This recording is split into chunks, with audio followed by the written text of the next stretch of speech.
Good evening, everybody. This is the next edition of ARC's Chat. I am John Robinette, here with the co-host, Ms. Amanda Robinson. Robin, our third co-host, is on a much-deserved vacation, so it's just the two of us tonight steering the ship. As a reminder, there is a 20-second delay between the chat and what appears on YouTube. So if you have a question, please be patient with our response. Tonight, we host Michelle Millar Fishar, the curator of contemporary decorative arts at the MFA Boston, and also co-founder of the Art and Museum Transparency Collective that started in May of 2019. The group is responsible for the viral Google Doc that got famously passed around last summer and exposed the salaries of many top museum employees, as well as crowdsourced the salaries and benefits of museum professionals in general, and not just those in the art world. It also started a separate public document exposing institutions offering unpaid internships, again through crowdsourcing. In our discussion this evening, we're going to examine the labor issues that are occurring rampantly throughout the industry and how they pertain to collections stewardship. We're also going to look at them in the broader context as well and what they mean for the industry. So, Michelle, welcome tonight. Welcome to the discussion, and we're greatly looking forward to what you have to say along these lines. So. Typically what we do to get started is we talk a little bit about what's going on. And I'm just thinking right now, what's going on in general with the industry and what we're doing personally. But I was just thinking recently with just this earthquake that we had on this morning, in a previous ARC's Chat, we hosted Chiquita Santiago from Puerto Rico, and she talked about disaster recovery after Hurricane Maria, and I've just been following her on Twitter. She's actually not in Puerto Rico at the moment, but I was just thinking about her when I saw that they had a series of earthquakes there. So it's just, they just can't get a break with their disasters. Anything come across your plate these days, Amanda? Oh, well, personally, we're in the middle of a deinstall, so I'm real tired. And I don't know if you're familiar with, actually, you might be familiar with this, Michelle, because the artist we're hosting is actually a design professor at the University of Wisconsin-Madison. Her name's Jennifer Angus, and she does large-scale installations with insects in the most beautiful patterns. Wow. It is lovely, and we're one of the largest venues that she's installed at the moment. She installed at the Renwick in 2015 when they reopened their galleries.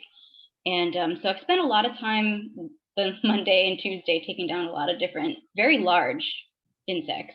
And she's at Madison, Wisconsin? Mm-hmm, at the University of Madison, Wisconsin. Artists of recent findings, Helen Lee is also there. She's a glass artist. I think she's chair of the glass program there. So it's a great studio. Fantastic. I'm very happy to learn of Jennifer's work. I will look it up. So that's what I've been up to.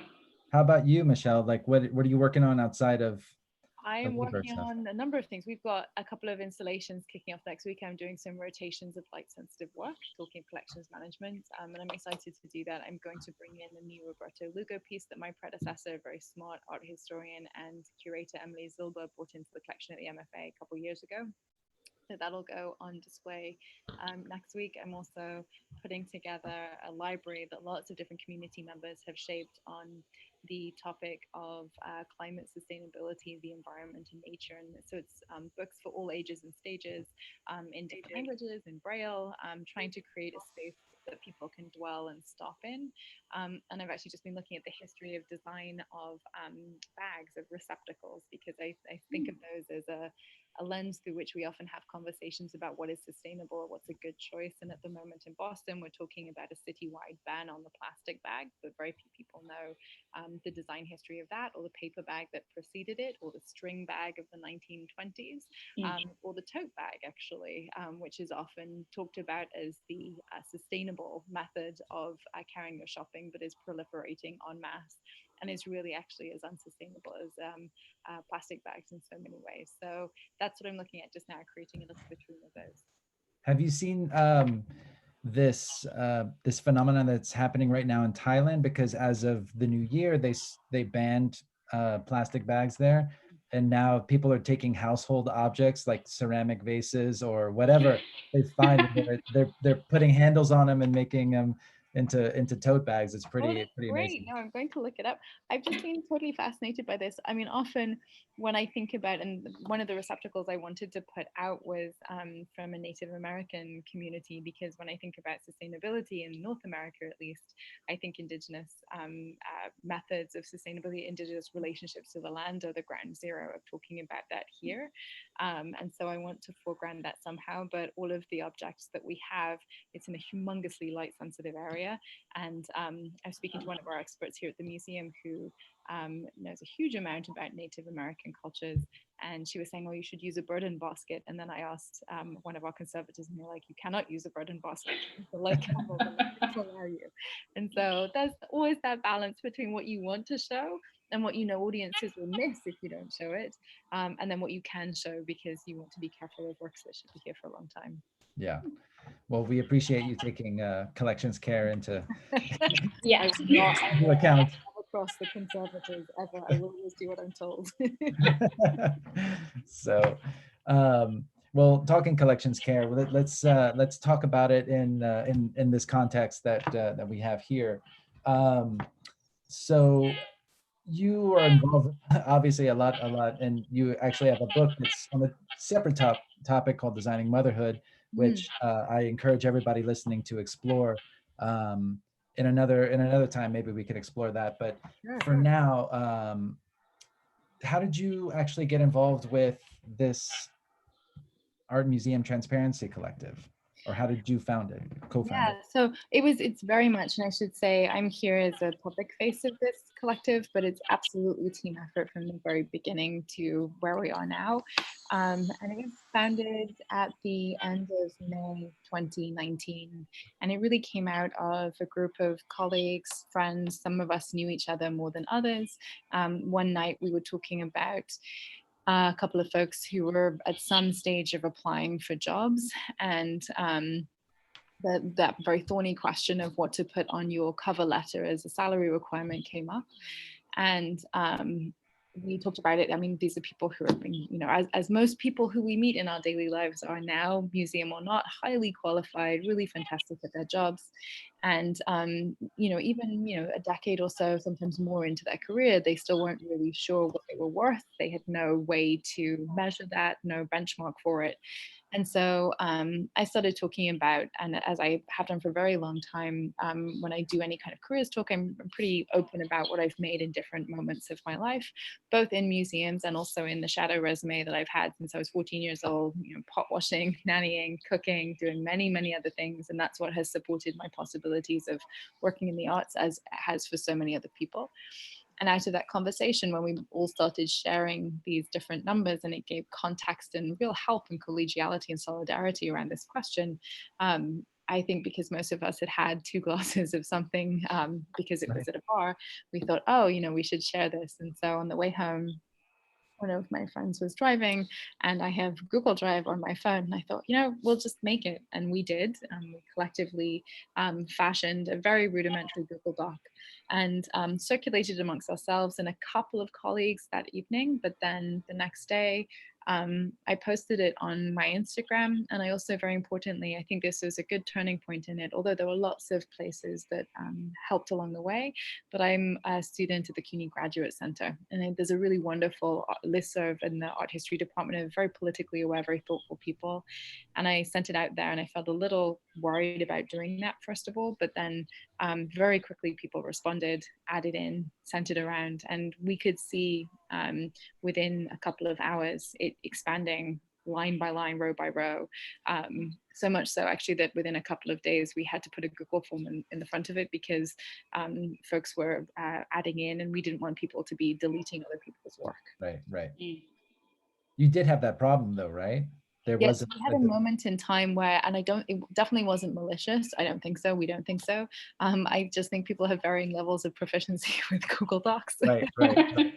So there were a couple of people who got involved and then didn't really know how to fill it out perfectly. And we just didn't want to, wanted a way that, people could choose whether or not to put in their information.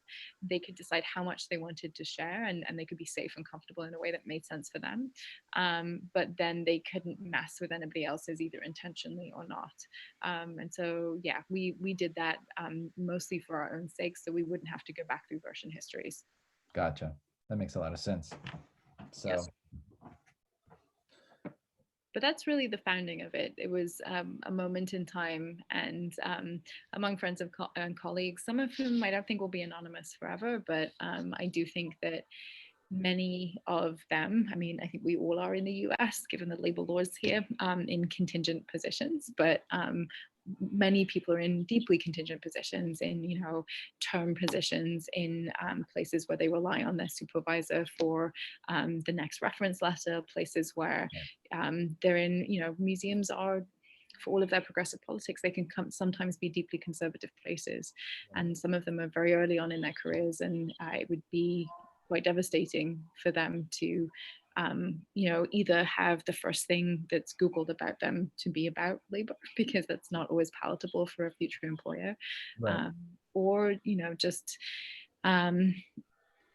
exposing in a way that was different for me at a different stage in my career, and a different and also, yeah, I have been writing about this for a while, so it's not something that I feel would have been as damaging necessarily. Yeah. So this topic for you didn't start in May of 2019, is what No, and I don't think for anyone in the group. I think everyone. I'm so lucky to get to collaborate with the people in this group. They come from lots of different places and backgrounds. I learn a lot from them because they bring different ideas and different expertises to the table. For me personally, I have written in this area for a long time. I've written about unpaid internships. I've written about parenting and labor at work for about 6, 7, 8 years. Not in any loud way. I'm not a New York Times columnist. Again, probably never will be, because we told the New York Times a fair amount in our Twitter feed. But yeah, it's been something that whenever I can, I've written and spoken about. Yeah. So can you tell us a little bit about the rest of the group? I mean, we all want to know who they are, but I mean, tell us what's behind the anonymity. Sure, this is not going to be the moment in time of a big reveal, although I do think that folks will decide at some point that they may want to speak more publicly, and that will be great because they have so much to offer, and they do. I mean, the Twitter feed is collaboratively moderated and written, although I would say there are 2 main protagonists who do a lot of the writing, and I love the way they write, and they're really fantastic. So we split the duties that we have, fairly evenly, although sometimes folks take on more and less depending. And yeah, we run a Twitter feed, which is, I think, just hit 3,000 followers today.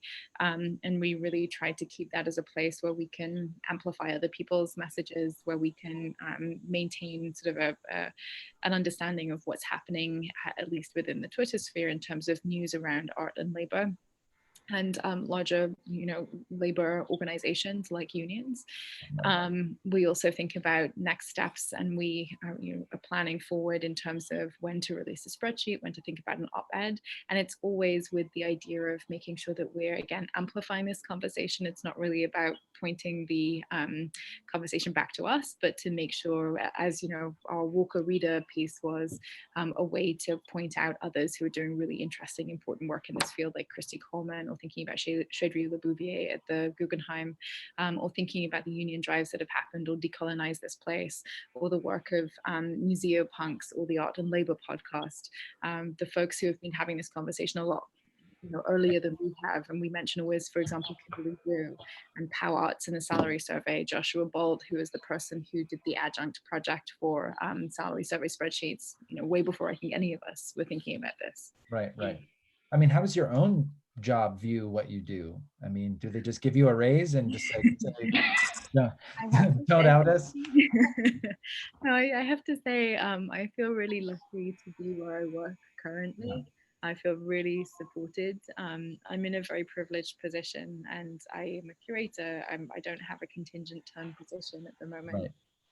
As long as I work hard and I produce the things that I'm meant to produce and I'm a good colleague, is a different life actually than being a curatorial assistant, which I was a couple of years ago, where that was a term position. And even though I had an amazing mentor and it was a wonderful thing to work at the museum I was working at, I exist in a very different way right now. That's not to say I couldn't get fired immediately, and that can happen to any of us. Most of us in the US, we were hard and fired at will. And I'm very sure that I'm never confrontational with the institutions that I work for, because I wouldn't work for them if I felt badly about them. Right. I think my ethics are pretty clear, actually, and pretty transparent about them. I wouldn't be able to work for an institution that I didn't actually feel had an inherent good for society to it. And so I don't feel in any way bad about working for museums, and certainly not this one. I love it. And I think that my employers know that. Right. That being said, I'm very clear, not vocal, not confrontational, but just clear and firm about the ethics that I hold. And so, today I again said I can't work on this project because it involves an unpaid intern. And that's great, actually, because most of my colleagues agree that those things shouldn't be. And so we then were able to get to a place where we said, okay, well, how could I actually have a paid intern on this project? And I'm not the sole voice of reason in any room ever. And I'm not the only person thinking about these things. And I'm not the first person either. So I have so far, touch wood, a relationship where I work. Good. You bring up an interesting point when you say that you chose to express that you didn't want to work on a project because there wasn't a paid internship associated with it. And the article that the blog post that I think Art Museum Transparency posted earlier in December about the following year and the changes that were going to be coming, you had mentioned about putting together like a toolkit so that people can take, we have these ideas, we have these feelings that we want to make happen, but we don't actually know how to implement that. And I think in general with the podcast that we do here with ARCs, we talk a lot like up here philosophically about how we want things to be or the standard we want to have. And then we try to put that into practical application, and we try to show you how that looks in real life.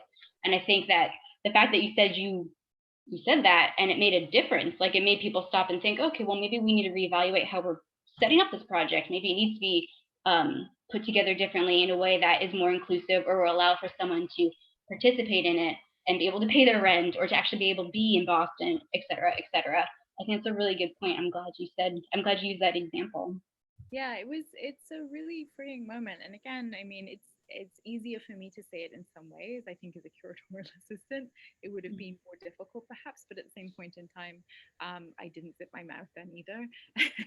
I just think it was, who knows what people thought of me then, but I do think it's, when we wrote the op-ed, and this was a collective op-ed that we wrote, I think for both ArtNet and Art News, we listed a list of things that people could talk about when they talk about internships. They can, we said, which points on this list do you think you can hit?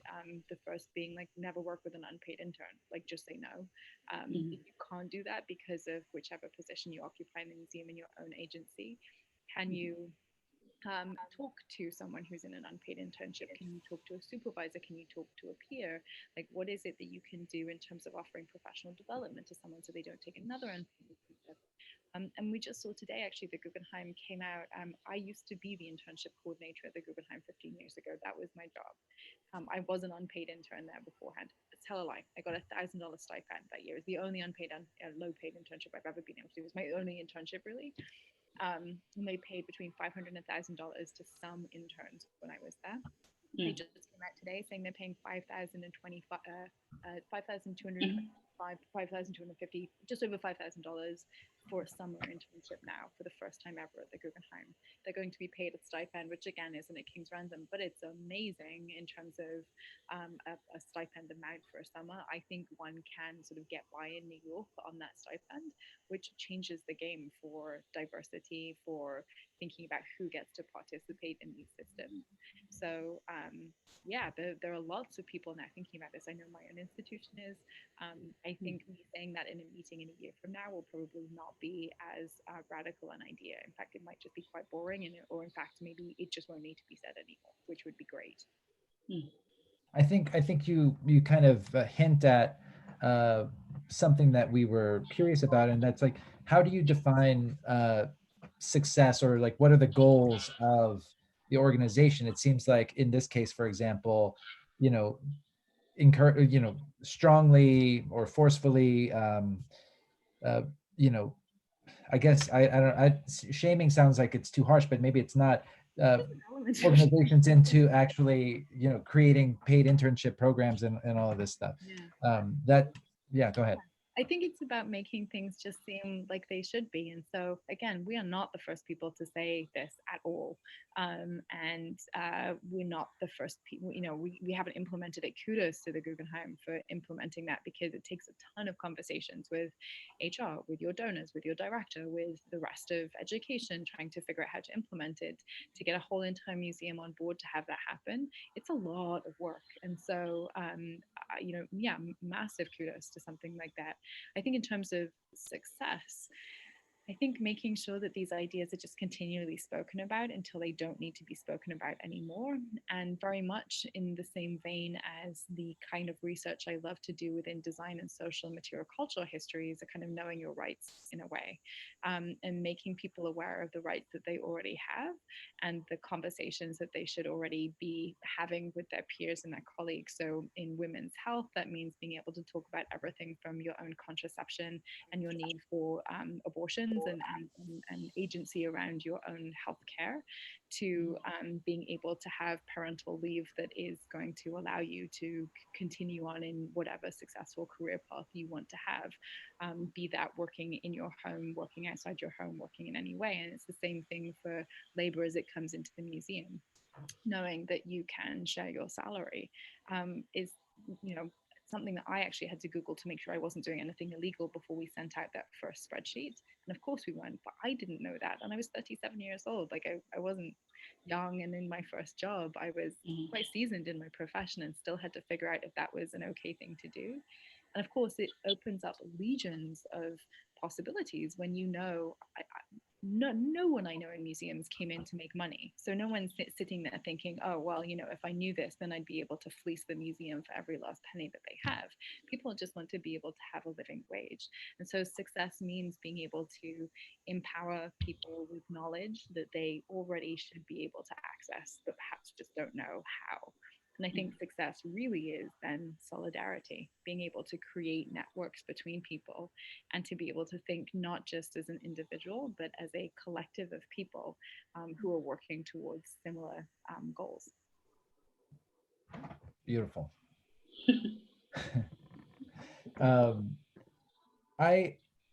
You know, along these lines, I mean, I think, so one of the things you wrote about recently in December was, you know, your plans of what to do with the data. Can you, this was in the Medium article that came out in early December. Can you elaborate a little bit on that in terms of like, because this is a treasure trove now. Yeah, totally. So when we wrote the article at the end of December, the kind of 2019 year in review as AMT, as the collective, we wrote that we were going to close the two spreadsheets that we'd opened this year. Last year, I should say now. One, the first salary spreadsheet, which had around 3,300 entries in the end, and then the unpaid internship spreadsheet, which had just over 300 entries in the end, and really rich textual responses actually in both, but in particular the internship one. And we decided to close them at the end of the year because we thought that they were documents of a particular moment in time. Those salaries won't always be current. In fact, they're probably, you know, going to be not very current very soon. But as you say, they're treasure troves of data and information. It's really imperfect information in many ways if you were to think about it through a true data statistician's lens, because we are not that, nor did we ever pretend to be. And we certainly didn't, drunk on 2 glasses of wine on the way home making that first spreadsheet, create the perfect survey tool by any means. But I do think that it's ripe for people to take on. And so what we've asked is, we close them on December 31st, and we've asked anyone who would like to have a copy of the data, if they can just allow us to, on a tab, identify them, and we can identify either them or their organization, or we can consider them anonymous if there's a good reason, and then to publicly define what they're going to do with the data and then share it back. We'd love people who have data specializations to help us crunch some of this, or to in some way reflect some of the richness of it, because again, that's not our specialty at all. So there are many, many people out there, I know, because I've worked with data visualization designers as part of my own career, that there are people who are able to tell really rich stories with this kind of material. I don't know if anyone will take it on, but we'd love it if they did. So there's a professor, Amy Whitaker, who is hopefully going to be writing academically using some of this data. Her work's fantastic. We've definitely had requests for people who are writing papers. It would be lovely to find folks who are really interested in taking on the data in some way and making it visible to people. I love that you created basically an analog blockchain way of publicizing the data, or making it public, where, yes, you can have it all, but you have to you have to put your name in there. Yeah, totally. And we're happy to work with any degree of anonymity that seems fair. But we really wanted to make sure. We got a request which we denied, where someone says, can we have it for our HR log? And we were like, wait, so you can decide how poorly to pay people? Right, exactly. Absolutely not. Email us thinking that you're going to peg your pay grades on what's written here. Like, that's literally the opposite of what is okay. And that's it's not a fear necessarily, because I think that human resources knew this, that people were getting paid fairly poorly across the board for jobs that keep them 12 to 16 hours a day most of the time. But so that's why we made it a request-based service. Right. I kind of want to switch gears a little bit and talk a little bit more about what's actually been going on and what continues to go on. And I had this actual revelation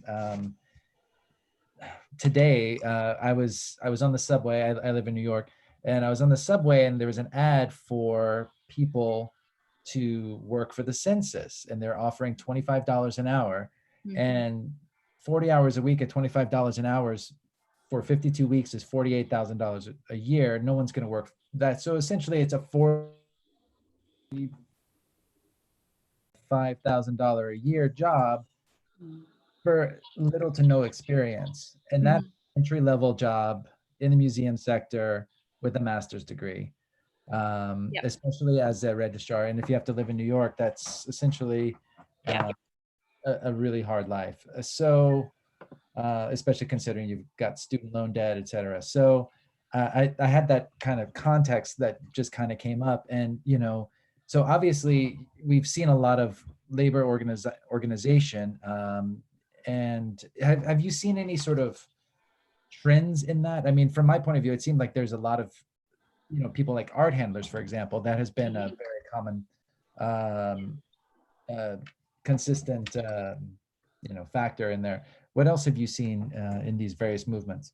Sure. Well, I guess I want to put that first comment in context too, because I'm always very motivated too by thinking that what was I thinking getting into this profession? And I didn't know what the salaries were. But I have to say, so I have an experience of the census because my mom used to hand out census forms. It was one of the jobs as a single parent that she did in the UK to keep the roof over our head. And she would take her 3 children and we would help put them into people's letterboxes. And she raised 3 kids on less than half of what that census taker will make. Wow. And so when I think about the wage that I have, I don't yet have kids. I always put it in that context, because although we may be underpaid and overqualified, there are always, scores of people who are way more underpaid and more deserving of the qualifications that they may not have been able to access, that we have been able to access, debt or no debt. So I think it's always really important to put that in context very clearly. That being said, yes, I have seen a lot of, I think we have as a collective, and I think we've seen as a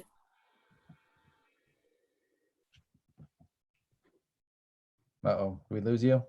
Unions as a place to focus efforts in order to win not even to win, in order to assert the rights that we should have at work across the board, from salary transparency to cost of living wage increases to thinking about what it means to raise a family, whatever you're going to call that family. For me, it's a husband and a cat, but it might be different for some other people. To be able to take the time that you need, whether it's for an aging parent, a new child, or just for yourself and your partner or your friends. And I think the professions within the museum that have really pioneered the way, and we really owe them a huge set of thanks, are art handlers, security officers, certainly education, actually, because a lot of people who are teaching in museums in one form or another are used to being in a union because they have other teaching gigs and they're required to be in a union in those. Projectionist unions as well, film for places that have those types of capacities as a cultural organization.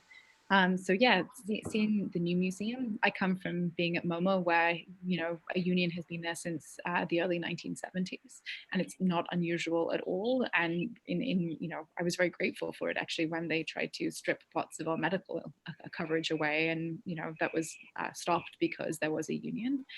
I really see unions as being, and I know it's, you know, blasphemous to say in the US where you're meant to pull yourselves up by your bootstraps, but I come from Scotland where you basically join a union at birth, and it's not an unusual concept at all. I do really strongly feel that although unions are not a panacea by any means, they're a really, really useful way if you work hard for them, if you really set the tone, because it's not something that you have to work as hard to shape it, much like politics, actually, much like any kind of politics. You can't just sit back and say, well, I want this person, now please make the world a better place. For me, a union is the same thing, where you say, I elected these group of people to help govern my professional life, and I will be an active part of that electorate to make sure that I hold them to account and that my workplace is healthy because of my participation in it. And so I do think if you are able to get to that stage, that a union can be a very healthy thing to have and should be part of any workplace, but certainly in a museum. Yes. Yeah. I'm curious, do you feel like there are some successful models that are already in existence, maybe in the business field, not necessarily the not-for-profit field, that you feel could be transferable to the museum field? In terms of unions, or in terms of just good practices in the labor in general? I was thinking more in terms of unions, because I just don't, I mean, I can tell you from my perspective in Florida, there certainly are unions, but it's not common the way it is up in the Northeast. Yeah. So sometimes it's easier to understand how to make things happen for yourself if you can see it reflected somewhere else. And I was curious in that regard. Yeah. I think that there's, you're right, there's a stronger history of unions, as far as I understand them, in the US, in the North, and certainly in the Northeast. Unions in museums are an unusual thing, that they're not incredibly widespread at all, and haven't been. I think this is why there's been this sort of real interest as they've come to fruition in the last year or so, at the Guggenheim Museum of the Art Handlers Union, at the new museum, the precedent setting of the union at MoMA. I think in terms of models, there aren't great ones for the museum sector, which is why I think there's been a lot of conversation happening between MoMA as a union and the new museum and the Guggenheim, sort of helping and the Fry Art Museum and the Marciano Foundation, and people sort of helping through networks. We do actually, that was our third spreadsheet as part of Art and Museum Transparency. We put together a set of resources for any art or museum cultural organization thinking about unionizing, and so that's linked to on our Twitter page, and it shares the contacts, the main steps, a kind of glossary for how one might start exploring this within one's workplace. And I have no doubt, like I'm absolutely certain that we're going to see, I know that we will see more unions occur in museum spaces in the next year, in 2020. As you say, it's going to be interesting to see geographically where that happens. But I think it's a little bit like, I don't know, a very nice organic virus sort of spreading out through not just geographic networks, but that's one of the beauties of Twitter and online presence, that you now see these really wonderful connections being able to be made across networks that form digitally and kind of atomized, perhaps geographically. There's no physical proximity, but there's a way of knowledge sharing that happens very generously and generatively in a digital means. I mean, this is an important point because originally I'm from the South, and there is a true hatred of unions, and I don't know if it's fear-based, but whatever the case, and there's business leaders that say, "Hey, great, employees unionize." I'd love that. That's pretty much the opposite of what most people would want. For sure. So there's two parts to this question. One, what can you do without forming a union? And then, well, go ahead and run with that for a second. Yeah, so without forming a union, I think there are two things. Or I think there's one thing, and I can sort of speak to its organization that we've experienced and then think about it more broadly. The thing that you can do is express solidarity with your colleagues, and you don't need a union to do that. In fact, you don't need a union at all if you are able to form a really close relationship with a majority of your colleagues and to work with one another for one another. That's what a union is in essence. And that's what Art and Museum Transparency has ended up being. And I think that we've been able to do some of that work through the Twitter sphere, through the online sphere, through being able to amplify this message again and again.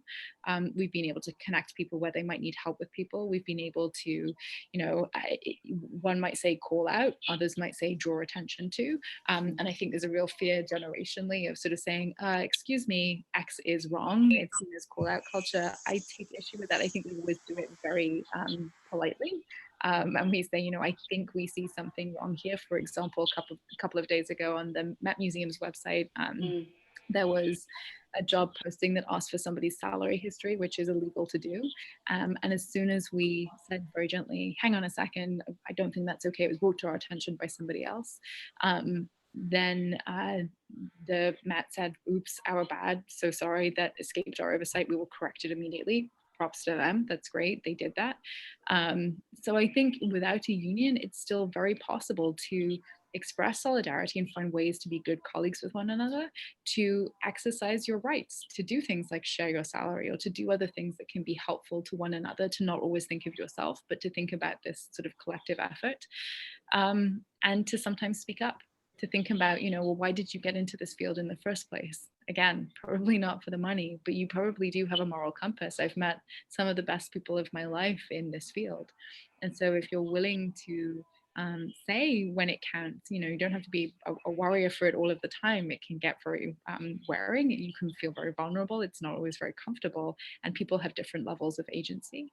But if you are able to say at least once in a blue moon when it counts, I don't think I feel comfortable working with somebody if they're not paid, so I can't do it. Or is it possible that we might think about, you know, X together as a better workplace environment?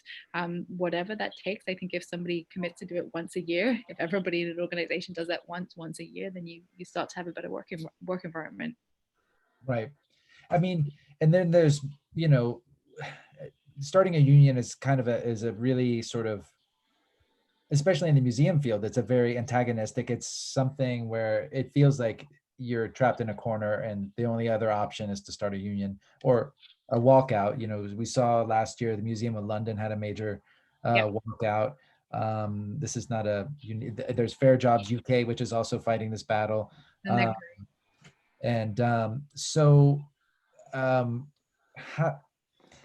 do you do this in a way that doesn't pit you against? How do you do something in a way that's constructive, and how do you do it in a way that isn't antagonistic and isn't confrontational? So, well, I mean, it's like anything with asking for something that you think to be correct in terms of the ask and isn't asking something outside of your bounds. We're allowed to organize, like that's okay. But yes, of course, I mean, we've seen with the Marciano Foundation that that can have horrific, very real, very concrete ramifications and consequences when you're dealing with people who make a very unethical response or a response that has very little consideration for people's lives and livelihoods.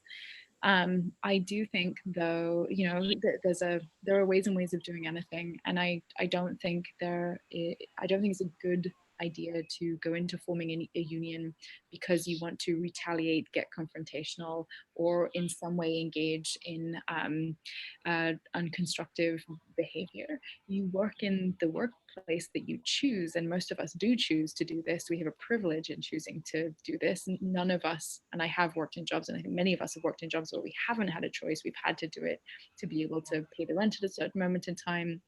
There's less choice. We are working in places that we have chosen. And so we don't want to make them confrontational spaces.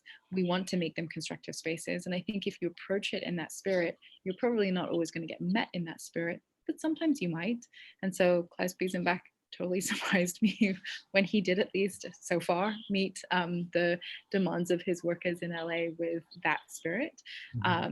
And, you know, then you have the new museum, which is really known for its very progressive exhibitions that hired union busting lawyers as a response to the union drive there.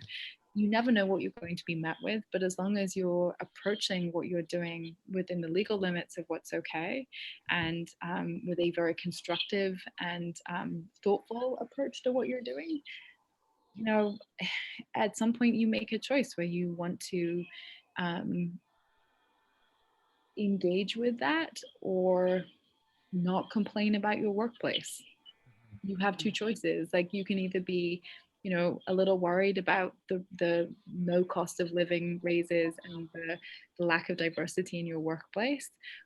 Maybe that doesn't matter to you because you have independent means. Maybe that doesn't matter to you because it's not a priority to you in your life. I think it is, though, for most museum workers, because they get into the field because they care deeply about those types of things. And so you can either complain about those types of things and do something about it in a constructive way, or zip it. Like, there's no, for me at least, no kind of medium space. People have different levels of privilege to engage with that and different levels of agency and comfort. But I think that's a fairly clear choice there. Yeah. I actually, I have so many questions and so many tangents I want to go off on, but we only have about 15 minutes left. And so I do want to sort of relate this to, you know, the collections management, collection stewardship profession a little bit more. And you brought up the fact that this is tied into diversity, and this has sort of been a recurring theme with a few years. And I want to, you know, in a way, this is sort of just another way of accessing that discussion because it's linked with paid internships and pay grade and all that stuff. So, and publicly declaring salaries, et cetera. So, I mean, how, I mean, and I mentioned to you when we were setting this up that we were very concerned, you know, kind of going back to the very revealing, though not surprising, Carnegie Mellon AAMD study that was released in 2015 that showed that the registrars were the least diverse segment of the museum community. And that's something we've been trying to sort of wrestle with and deal with in ARCs. But I don't know if you have any more insight on that and how labor relates to diversity and accessibility. For sure. I mean, there are so many sort of simple, no-brainer sort of thoughts about that, and then really complex ones. Everything from, you know, if the lowest wage in a pay scale is 0, then everybody else's wages are suppressed. So then you have a field that relies on people who are willing to work for no or little money, and you have to be privileged or of some kind of independent means, or, you know, be able to work 5 jobs. And so that, you know, takes out of the equation anyone who has any kind of caring role, whether it's for children or, you know, of any elderly age or anyone in between. So that you really are looking at young childless people most of the time, or young people without any kind of intergenerational caring responsibilities.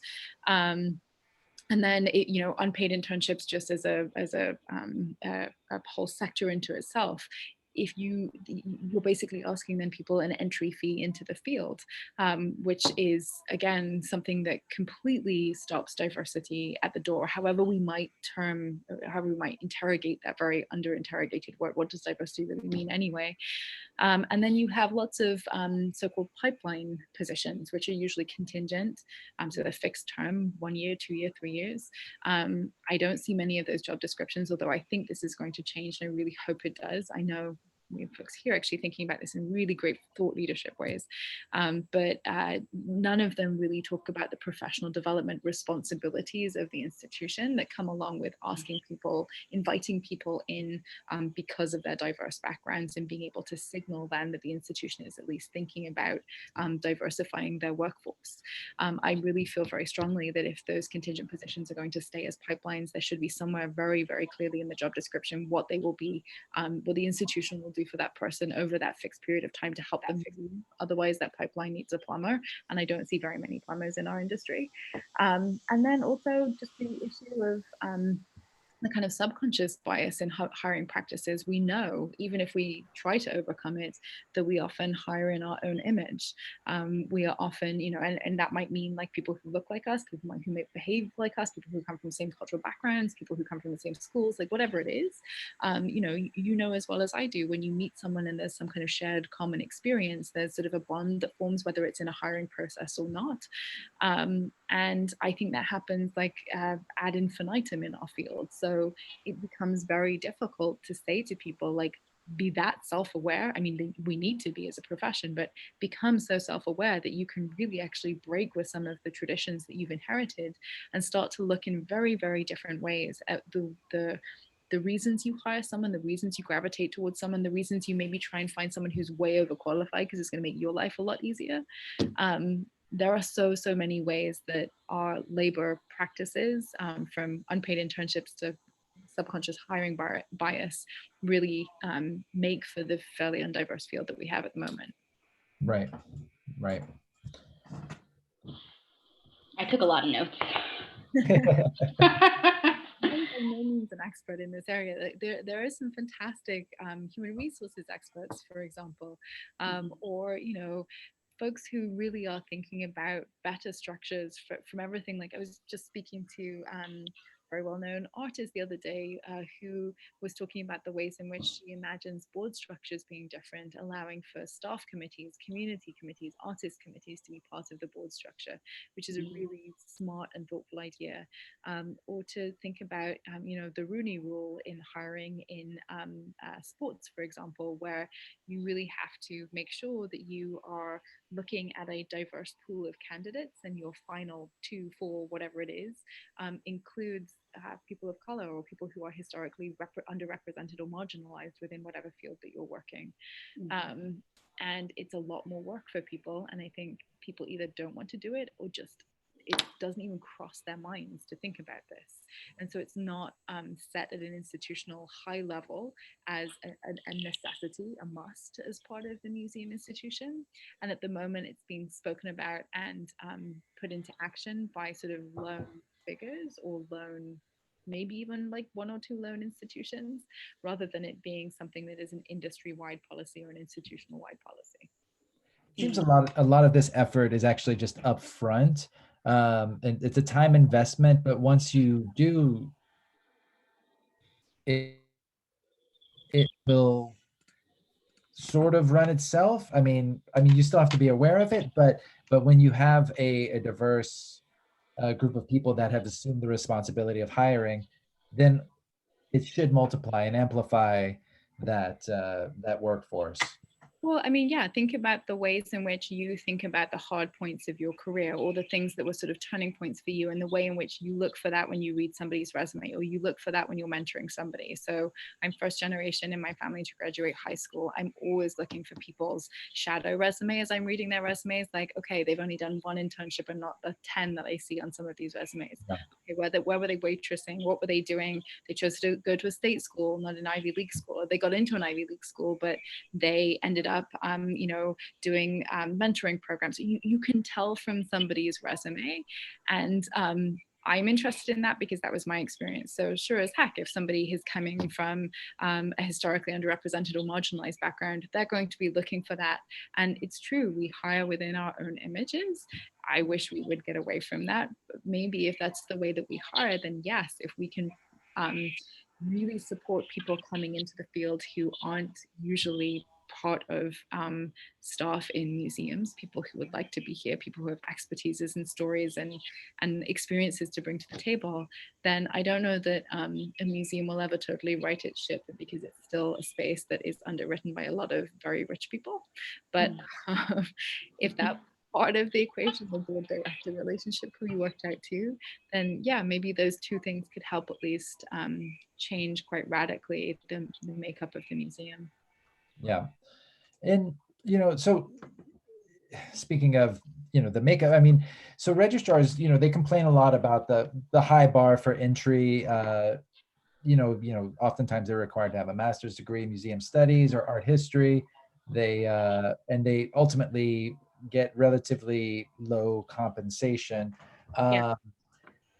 And I think it's interesting that there's actually been very little very little formal organization on their part to change this. I mean, it's being talked about now, but they're not protesting, they're not walking out, they're not unionizing.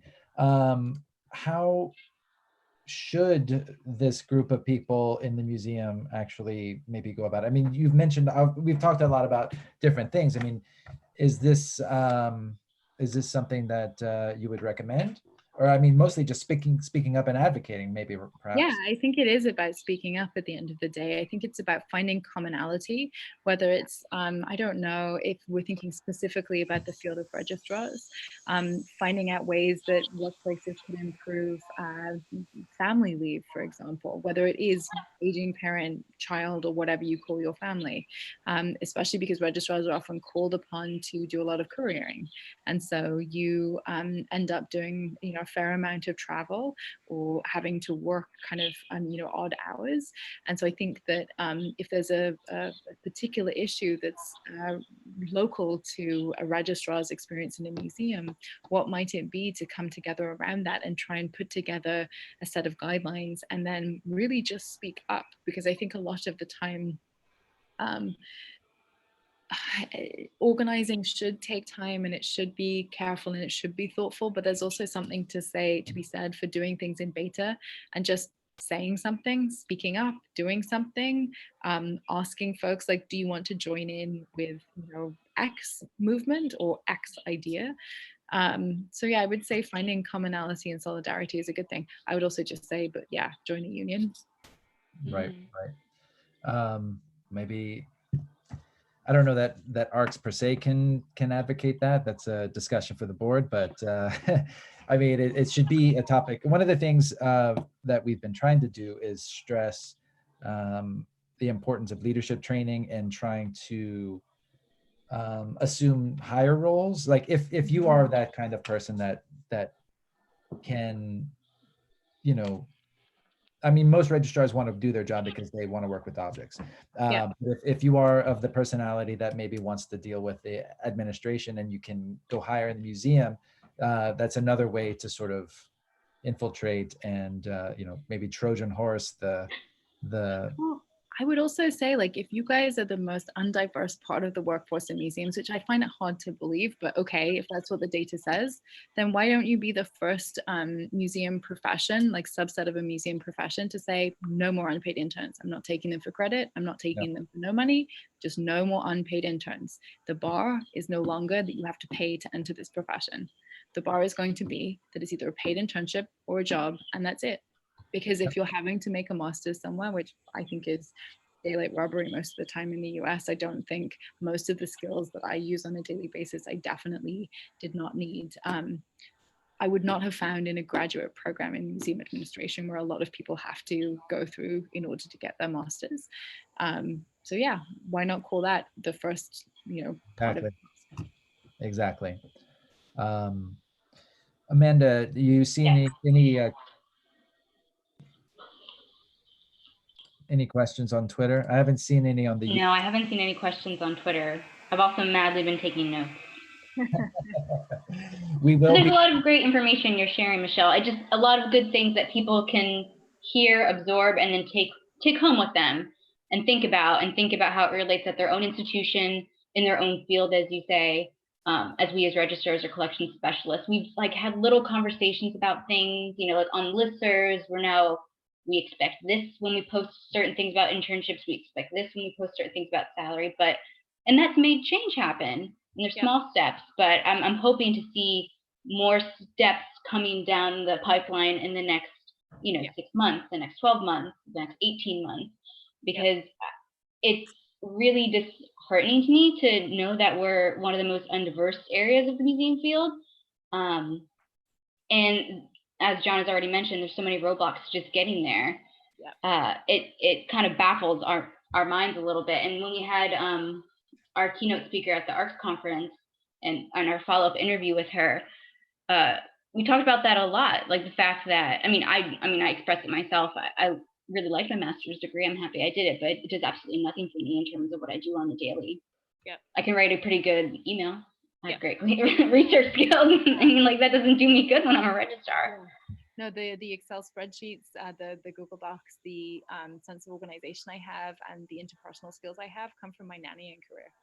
100%. The way I interface with people comes from having to care for very young people who have not always been able to verbally express what they need, and to be able to sort of think very carefully about what it is to keep a calm environment, to keep an environment that people want to feel good in, to feed people on time so no one has a melter, to express firmness when I need to do that, to be organized in advance so I'm not left hanging without, you never go out without a diaper bag. You also never go out to an install without X, Y, and Z with you. And I think that's, the truth of working with parents so often is that they don't mess around. Like they know how to get stuff done efficiently, and they also don't take any prisoners most of the time. It's so funny you say that, because I often think, man, one day I'm going to be a great parent because I am this, and this at my job. Totally. And so I think that there's a joy in graduate work. I find excellent writing skills. Well, I'm a better writer, I will say, now than I was before my graduate degree. Great research skills. There's a lot of joy in education. But if we're thinking about the ways in which we need to prepare ourselves for labor forces in the museum, it's not by getting into $100,000 of debt to learn how to use a lot of administrative tools. And I feel very, very strongly the other thing we could probably all organize around is saying, go to a state school, go to somewhere that is not going to take tons of your money for these types of courses. Go to somewhere where you can either get a free ride, or it's going to be low cost, or you can do it part-time while you're working, because those are all really, really legitimate ways to get those professional qualifications if you feel you need them, if the field feels you need them, without having to take on massive debt. For sure. Do you have a second longer to answer? Sure. So what do you feel have been some of the successes as a result of the spreadsheet and the advocacy that not only you but others have been advocating for? Yeah, I think the two really concrete ones are that this is still a topic. This hasn't dipped. It wasn't just a one-line headline. And I think that really makes it clear, and something that we've said often actually at Art and Museum Transparency. You have to be able to write your own stories about this. You cannot rely on the New York Times to come save you with a headline and one story, although it's delightful when news outlets do cover this as a labor issue. But you have to be very vocal about that to keep it as part of the everyday conversation in your field and beyond your field. So I think that's a very concrete thing that we and many other people, especially people before us, have been doing. And then I also think that the other concrete thing that's come out of this is that people's salaries have changed. I've had individuals get in touch with us. We've had departments report that they sat down with their department head and, department-wide, the pay structure changed. And so I do think that it's a pretty powerful tool if someone is going into a negotiation. I have to say that now in some states, people have to state upfront, Massachusetts is one of them, what the salary range is. And that's super helpful. There are also states now, including Mass and New York, where you can't ask for a salary history. So the law is catching up with this as well. But one concrete outcome is that pay has changed in some spaces, and sometimes dramatically. So I think that's been a useful core outcome. I don't think it's changed for everybody, but I think it's been, in some cases, quite profound in terms of its change.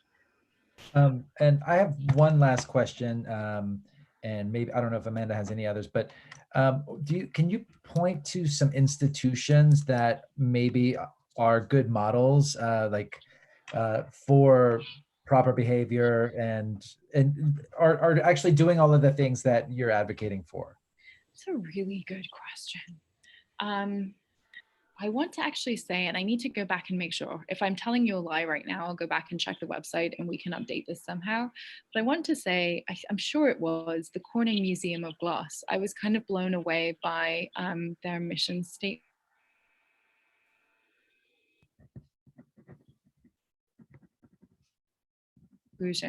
And when I read their job postings, they seemed very much geared towards that too. I have to say, actually, when I applied for my job, I felt really delighted that a curatorial role was being advertised as something that was visitor-centric and mission-driven. And, that's what I talked about in my interview. I was really interested in that. That's what I've written in my strategic plan. And so it gave me license to really embrace those things that I found important. But I don't know that there's any institution that's like nailed it, but I think that's okay. There's no perfect institution, and I don't think we can make our institutions perfect. That's not the benchmark that we're going for. Every person is fallible, and institutions like these especially are run by humans. And so it's not possible to just knock it out of the park every single time. But I think people, if they're really truly thinking about changing in ways that we want to see, are going to be writing more thoughtful job descriptions, are going to be thinking more thoughtfully about hiring practices, and are going to stop doing really shitty things like not paying their interns. Yeah, exactly. So look for the paid internships, people. Like that I think is the baseline for a good institution right now. Yeah, ARCS has stopped publicizing unpaid internships on its website, and it's definitely, I'm happy to see that that's actually taking fire. So anything else from you, Amanda? I don't have any specific questions, but what I hope some of our listeners will take away from this is that people should feel empowered. You have your own set of power when you come to the table, when you interview for your job, when you come to your supervisor and you ask for certain things. I hope that people will hear from our discussion that they have resources, they have outlets, they have colleagues, there's strength behind them to prop them up. They're not alone. And I hope that they take that power and they engage in a useful and meaningful way for themselves, for the future of our field, for the future of their department, for all those things.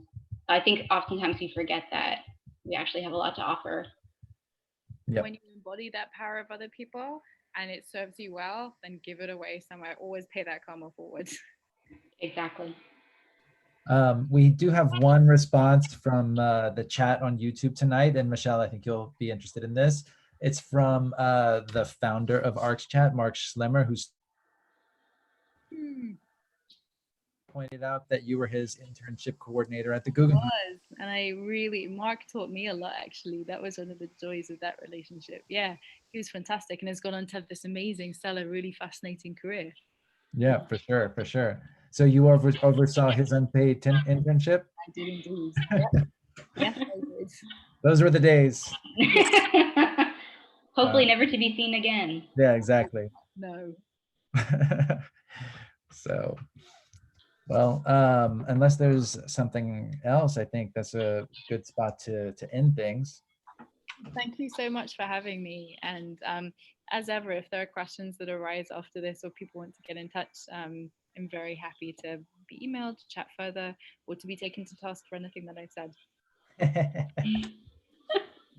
Amanda, how do we take Michelle to task? Oh, wow. But thank you very much, Michelle, for joining us. We really appreciate it. Listeners, you can find and follow Michelle and everyone else at Art Museum Transparency at AM Transparency on Twitter. We will also include links to things we've talked about, articles we've referenced, any changes or corrections that we've made. We'll link them in the description box below on the YouTube channel, as well as in the podcast. Thanks everyone for being a part of this ARCS Chat podcast. If you've enjoyed our discussion and our topic, please share and subscribe to the podcast so you can stay up to date on all of our future chats. Also, remember to rate and review us on iTunes. We value your feedback and suggestions, and we want to continue to grow our platform to best serve our community. You can find us where you get all of your favorite podcasts. I guess everyone else can stay tuned for our chat next month. It's going to be with Jackie Cabrera on couriering. It's going to be a little bit of a foreshadow to the upcoming courier workshop that ARCS is going to be hosting in March. You can follow us at ARCS for All on Twitter, stay up to date. You can also view our live stream on the ARCS YouTube channel where you can subscribe and get notifications. And all of our uploads. The ARCS Chat podcast is produced by the Association of Registrars and Collections Specialists. So I guess until next time, happy chatting, everybody. Thank you so much. Thanks for having me. Good night. Bye.